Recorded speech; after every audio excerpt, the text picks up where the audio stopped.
प्रधानमंत्री ने कहा, आत्मनिर्भर भारत निर्माण के लिए देश के युवाओं में आत्मविश्वास है जरूरी।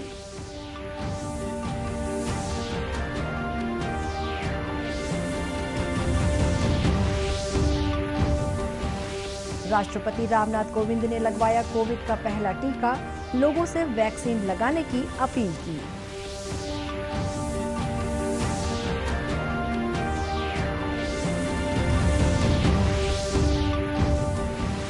राज्य विधानसभा में विपक्षी सदस्यों ने शराब पर कोरोना शुल्क और रेत के अवैध उत्खनन के मामले को लेकर राज्य सरकार को घेरा।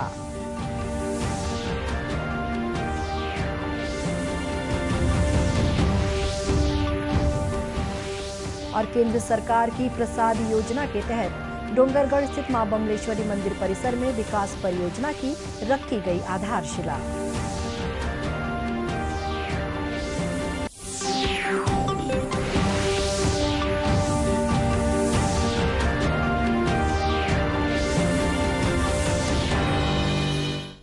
नमस्कार, आप देख रहे हैं दूरदर्शन समाचार।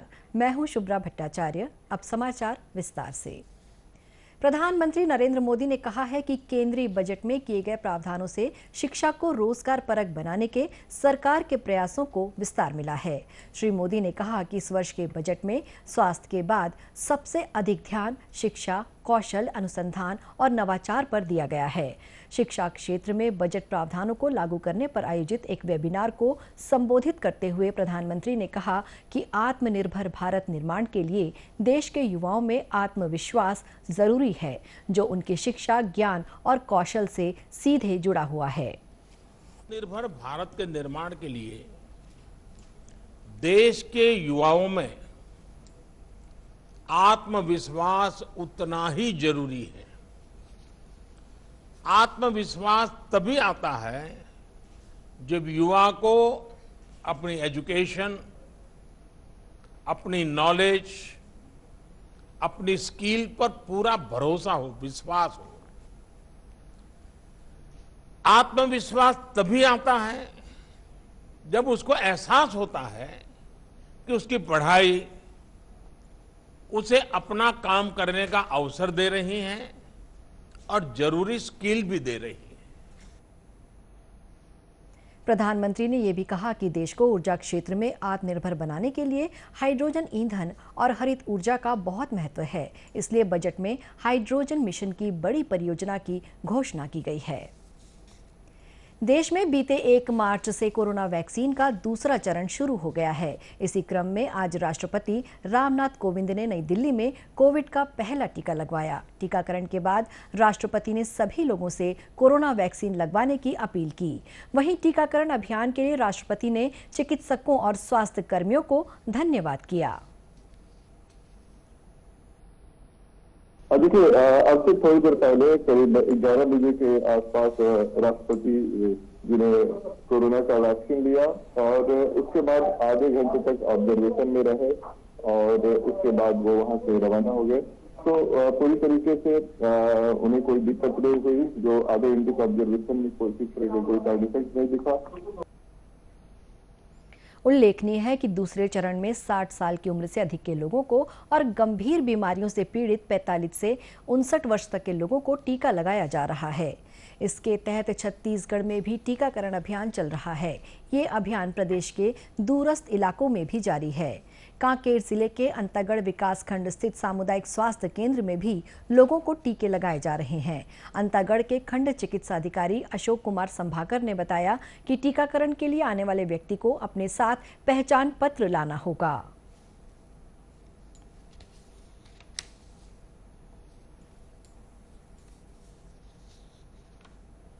आज हमारे सामुदायिक स्वास्थ्य केंद्र अंतागढ़ में 60 वर्ष के बुजुर्ग व्यक्ति एवं उससे अधिक उम्र के बुजुर्ग व्यक्तियों का कोविड-19 वैक्सीनेशन किया जा रहा है। इसके अलावा 45 ईयर्स से 59 ईयर्स तक के व्यक्तियों का भी यहाँ पे कोविड-19 वैक्सीनेशन होना है। जिसकी कोमॉर्बिडिटी है वो प्रमाण पत्र अपना लाएंगे और सभी लोगों को आधार कार्ड लेके यहाँ पहुँचेंगे तो उनका यहाँ पे कोविड-19 वैक्सीनेशन के तहत कोविशील्ड का पहला डोज उनको लगा दिया जाएगा। श्री संभाकर ने लोगों से अपील की कि वे बेहिचक होकर कोरोना के टीके लगवाएं और भ्रांतियों से दूर रहें। राज्य विधानसभा में वन्य प्राणियों के शिकार, रेत उत्खनन और देशी तथा विदेशी शराब पर कोरोना शुल्क लगाने के मुद्दे को लेकर विपक्षी सदस्यों ने सरकार को घेरने की कोशिश की। आज सदन में सरकार के जवाब से असंतुष्ट होकर विपक्षी सदस्यों ने एक बार बहिर्गमन भी किया। सदन में भाजपा सदस्य अजय चंद्राकर ने शराब में कोरोना शुल्क से अब तक मिली राशि और इसके इस्तेमाल के बारे में जानकारी मांगी। विपक्षी सदस्य श्री चंद्राकर ने कोरोना शुल्क से जमा राशि के दुरुपयोग का आरोप लगाया। आबकारी मंत्री कवासी लखमा के स्थान पर मंत्री मोहम्मद अकबर ने इसका जवाब दिया। मंत्री के जवाब से असंतुष्ट होकर विपक्षी सदस्यों ने हंगामा करते हुए सदन से बहिर्गमन कर दिया। वहीं आज सदन में पूर्व मुख्यमंत्री डॉक्टर रमन सिंह ने वन्य प्राणियों के अवैध शिकार का मामला उठाया। मीडिया से चर्चा करते हुए डॉक्टर सिंह ने कहा कि सरकार को वन्य प्राणियों के अंगों की तस्करी करने वाले संगठित गिरोह के खिलाफ कार्यवाही करनी चाहिए।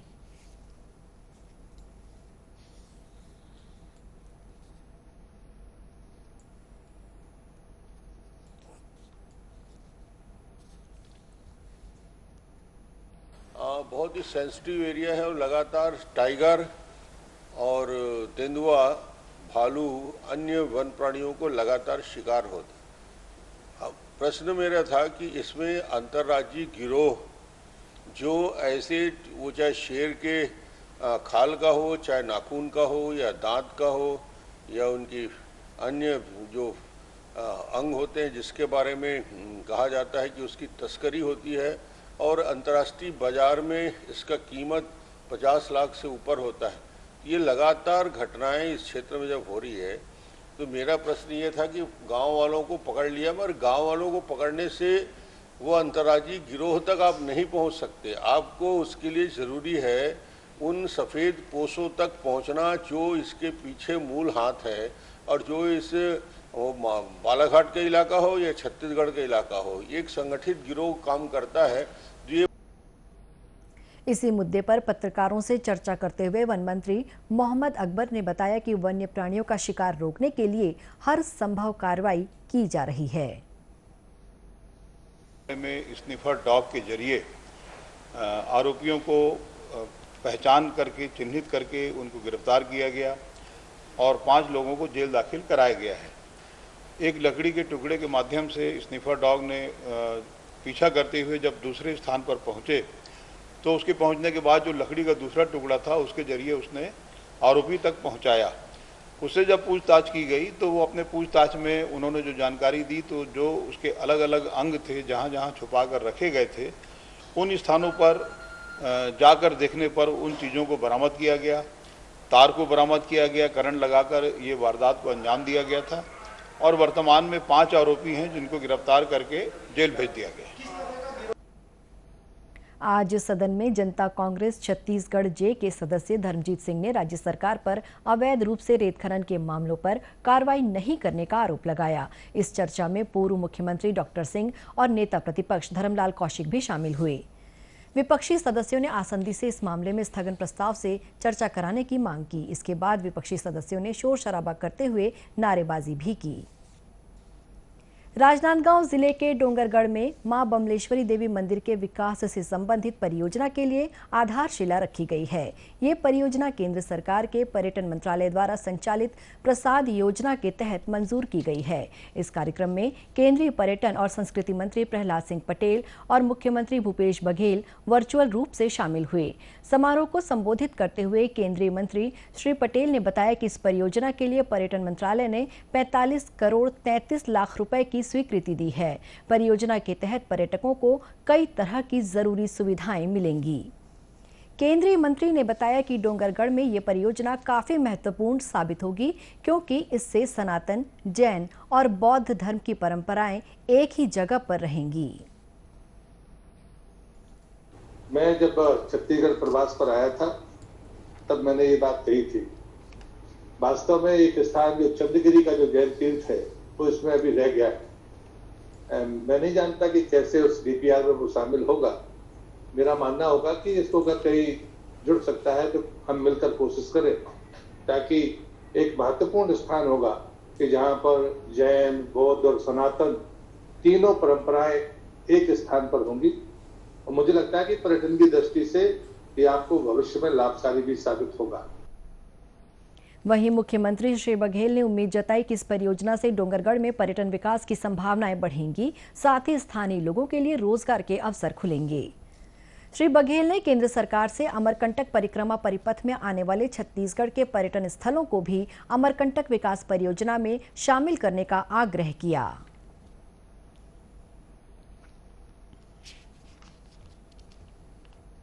अमरकंटक बिल्कुल हमारे छत्तीसगढ़ के सीमा से लगा हुआ है। जैसे नर्मदा परिक्रमा लोग करते हैं, उसी प्रकार से अमरकंटक की भी परिक्रमा करते हैं। तो आधा हिस्सा मध्य प्रदेश में है और आधा हिस्सा लगभग 40-45% हिस्सा है वो छत्तीसगढ़ में। वो परिपथ और वहीं पर भी कबीर चबूतरा है और बहुत सारे वहाँ पे राजमेरगढ़ वगैरह बिल्कुल लगा हुआ है। वहाँ बहुत सारे शिव मंदिर वगैरह भी हैं। तो उसको भी उस पूरे प्रक्रिया में छत्तीसगढ़ को भी जोड़ लिया जाना चाहिए। तो वो अमरकंटक के विकास ने तो अधूरा दिखेगा। सबसे ज़्यादा यदि लोग जाते हैं अमरकंटक तो छत्तीसगढ़ के लोग जाते हैं। गौरतलब है कि केंद्र सरकार की तीर्थ स्थल पुनरुद्धार और आध्यात्मिक संवर्धन अभियान यानी प्रसाद योजना के तहत अब तक देश भर में 13 परियोजनाएं पूरी की जा चुकी हैं। मुख्यमंत्री भूपेश बघेल ने रायपुर की तर्ज पर प्रदेश के अन्य सभी नगर निगम क्षेत्रों में भी तुहर सरकार तुहर दुआर कार्यक्रम के आयोजन की घोषणा की है। राजधानी रायपुर नगर निगम क्षेत्र में बीते 27 जनवरी से 2 मार्च तक इस कार्यक्रम का आयोजन किया गया।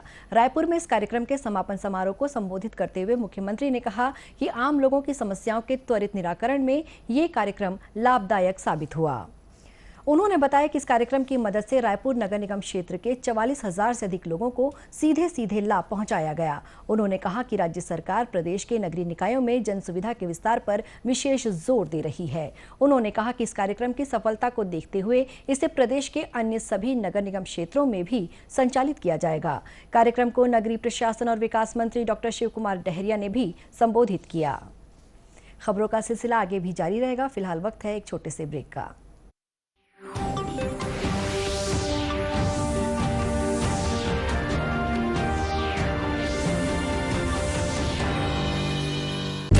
हमारा डेजर्ट आ गया पर हमारी चैंपियन नहीं आई अब तक। बिल भरने के पहले तो आएगी ना।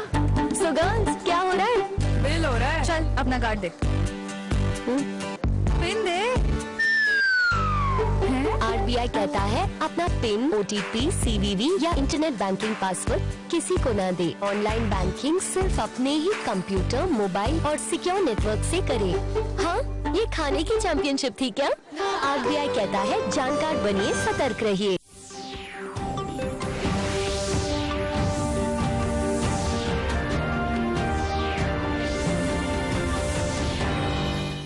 ब्रेक के बाद एक बार फिर स्वागत है आपका दूरदर्शन समाचार में। ओडिशा पुलिस ने करोड़ों रुपए कीमत के नकली नोटों के साथ जांजगीर चांपा जिले के 3 युवकों को गिरफ्तार किया है। ओडिशा पुलिस के अनुसार नकली नोटों की ये बड़ी खेप रायपुर से विशाखापट्टनम ले जाई जा रही थी। इसी दौरान ओडिशा की कोरापुट पुलिस ने वाहनों की तलाशी के दौरान 4 संदिग्ध बैग बरामद किए। इन बैगों से 500 और 100 रुपए के 7 करोड़ 90 लाख रुपए के नकली नोट मिले। कोरापुट के पुलिस अधीक्षक वरुण गुंटुपल्ली ने बताया कि इस गिरोह के बारे में छत्तीसगढ़ पुलिस के साथ संपर्क कर जांच की प्रक्रिया आगे बढ़ाई जाएगी। अभी तक कोऑर्डिनेशन, अभी केस रजिस्ट्रेशन हुआ है। अभी आगे जाके कोऑर्डिनेशन करके आंध्र और छत्तीसगढ़ का पुलिस के साथ इसका इन्वेस्टिगेशन आगे बढ़ा। पुलिस के अनुसार इस मामले की जांच पूरी होने पर जाली नोटों के कारोबार में लगे एक बड़े गिरोह का पर्दाफाश होने की उम्मीद है। गरियाबंद जिले के बोड़की गांव में 2 जंगली हाथी उत्पात मचा रहे हैं। इन हाथियों के हमले में बीती रात एक ग्रामीण की मौत हो गई। मिली जानकारी के अनुसार ये हाथी कल कुंडल भाटा स्थित धान संग्रहण केंद्र पहुंचे, जहां इन हाथियों ने एक चौकीदार पर हमला कर दिया। गरियाबंद के जिला मार्कफेड अधिकारी अमित चंद्राकर ने बताया कि संग्रहण केंद्र में ड्यूटी पर लगे कर्मचारियों में से एक कर्मचारी लापता था। इसकी खोजबीन के बाद ये पता चला कि हाथियों के हमले में उसकी मौत हो गई है।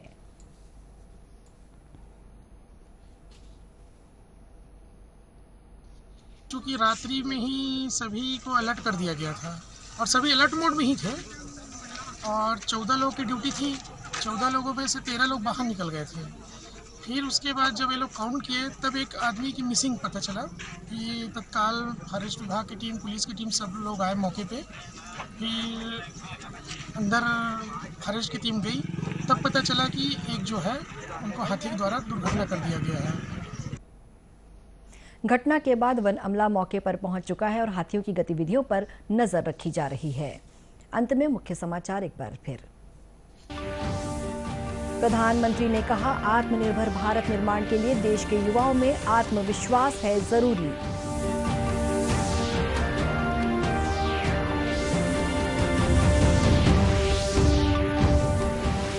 राष्ट्रपति रामनाथ कोविंद ने लगवाया कोविड का पहला टीका, लोगों से वैक्सीन लगाने की अपील की।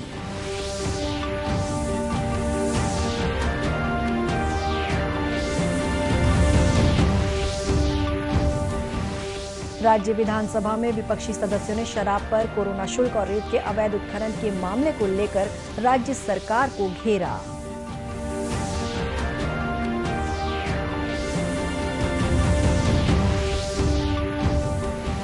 और केंद्र सरकार की प्रसाद योजना के तहत डोंगरगढ़ स्थित मां बमलेश्वरी मंदिर परिसर में विकास परियोजना की रखी गई आधारशिला।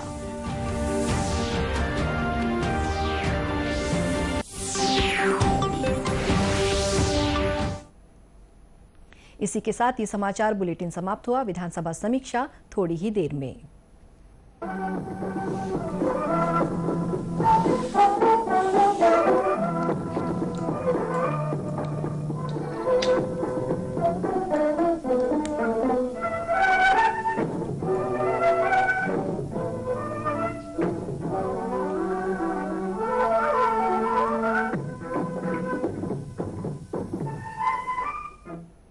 राज्य विधानसभा में शराब पर लगाए गए कोरोना शुल्क की राशि को दूसरे मदों में खर्च करने का आरोप लगाते हुए आज भाजपा सदस्यों ने शोर शराबा किया।